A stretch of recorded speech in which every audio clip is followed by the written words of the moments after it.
Welcome back to Sports by GSMC Podcast Network. I am your host, Jeremy Lapidus. If you are just tuning in, we just did a finals prediction for the NBA Finals between the Dallas Mavericks and the Boston Celtics. I had the Mavericks taking it in 7.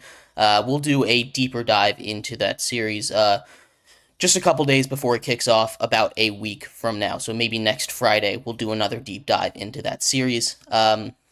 In our first segment, we also talked about the Game 5 that sent the Mavericks to the NBA Finals to take on the Celtics. They absolutely destroyed the Minnesota Timberwolves. In this segment, we are going to talk about those same Minnesota Timberwolves, finish off our NBA coverage for the day.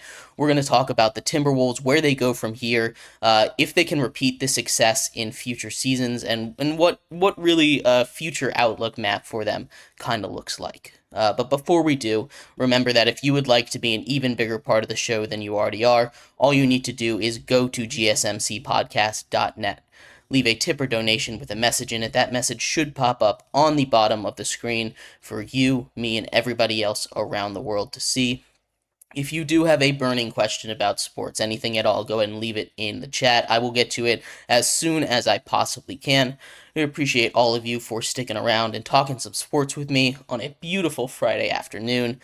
But like I was saying, we are going to finish off our NBA coverage today talking about the Minnesota Timberwolves, their path to where they got, and what their future looks like. So breaking down how they got here, obviously, they trade for Rudy Gobert a season or two ago. Kind of looks like an awful trade after everything goes down the dumps last season.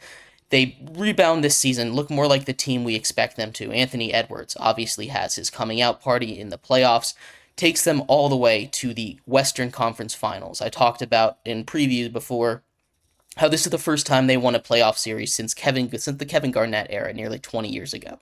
It's been a very long time since Minnesota basketball was this successful. And it seems like this is a team, it's a very young team. They've had a lot of people still locked up, still under contract, that can continue going forward and being successful. But their one hitch in that is that they get expensive next season. And I know this is a little less exciting, but Anthony Edwards' extension kicks in. His all-pro selection, he gets that bonus. Jaden McDaniels' extension kicks in. You have that Rudy Gobert contract, which is expiring soon. And then you have some important pieces like Mike Conley, who is a free agent. Some of these guys are going to need to get paid. Naz Reid won Sixth Man of the Year. His contract isn't up, but it will be up soon. That's another thing that they need to keep an eye out on. The Timberwolves, while they are still an incredibly young team with a great outlook for the future, if you take a look at them compared to the Mavericks or the Celtics or the Pacers, the other three teams in the conference finals this season, I don't feel as confident in their ability to get back here as the rest of them. And the Pacers you might call into question, but for the two teams in the finals, right? They have their entire cores locked up for a pretty long term. And the Celtics case, they are just stacked head to toe. You're not too worried about them. Luka's going to be able to keep the Mavericks in contention. He's always been a great playoff player. The Pacers, I feel like they've got a lot of room and money to play with. They need to see if they can re-sign Pascal Siakam, and they need to see if they can buff up that defense and see if they can get a little bit healthier.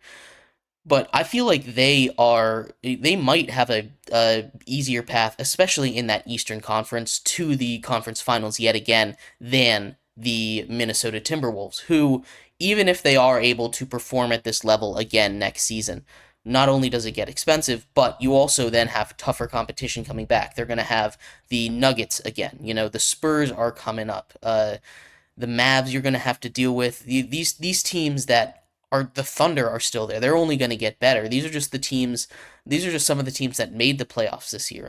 I think I kind of glossed over the Spurs there, but Victor Wembanyama down the stretch really was coming into his own and can lead that team to a run, maybe even next season if they can get this offseason right.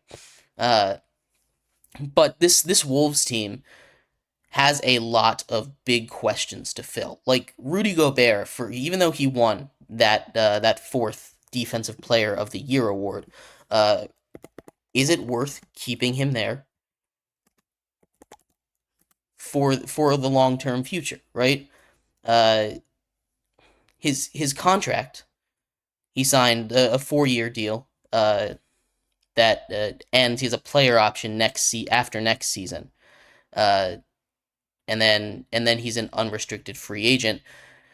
I doubt that he's going to use that player option. I don't think some team is going to give him more than the $46 million that he's getting, but we're looking at it right now. That's going to be 30% of the cap.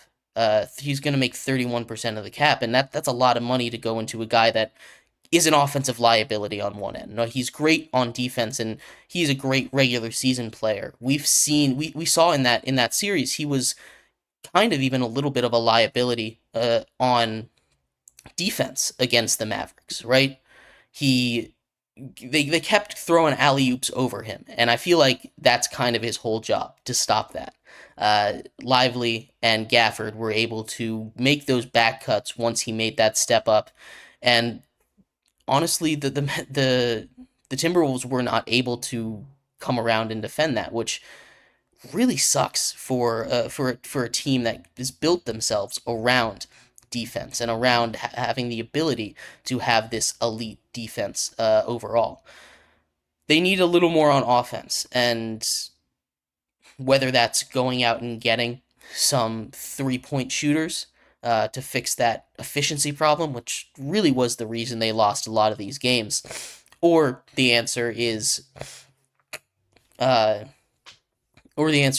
keeping that team together. Like I said, Mike Conley is a big part of that. Maybe you can get a point guard, let him walk, get a point guard that can give you a little bit more on the offensive end, but they will lose some defensively if they let a guy like Mike Conley walk. This team is going to look a little bit different next season, and I'm just a little concerned that this might be, especially in a super competitive Western Conference, that this might be their pinnacle season. And I think that might be a little crazy to say with how young and inexperienced Anthony Edwards and the rest of this team is as far as playoff runs go.